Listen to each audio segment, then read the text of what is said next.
Ai, Maria! Que traz de Margarida? Vou-te dar uma novidade. Ai, mulher, vai-te deixar tão satisfeita. Que novidade me dareis vós para que eu me quede satisfeita? Mas sabes que minou ao Brasil? Não, quem foi? Anda, deixa-te. Por aí, ao brasileiro que lá gritou. Antes que eu estava para venir uma excursão. Não, não fui eu. Anda, deixa-te. Se a mal destruir, não sei quem fosse.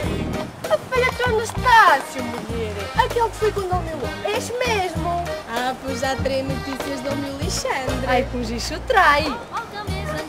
E nós já sabíamos. Mas uma vez a nota que ele trai boas notícias. Ui, e muito mais que isso. Ele onde está que eu quero ir comer com ele?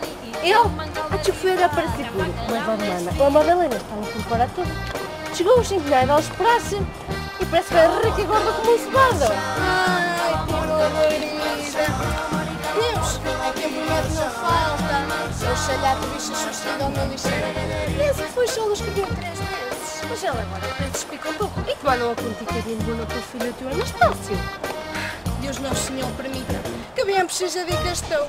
E a mim mais santíssima, que tantas vezes me tem gafado a coelha.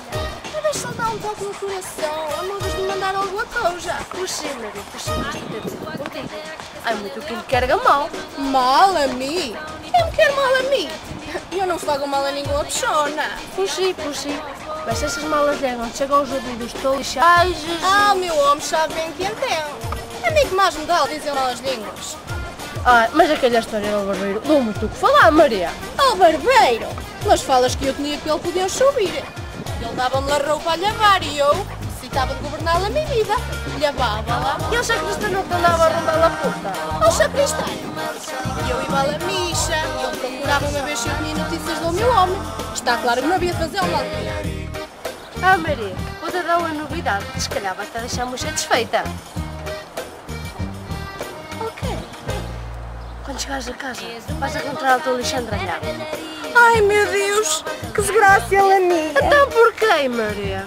É que, ti Margarida, ao barbeiro tinha-me dado as navalhas a guardar.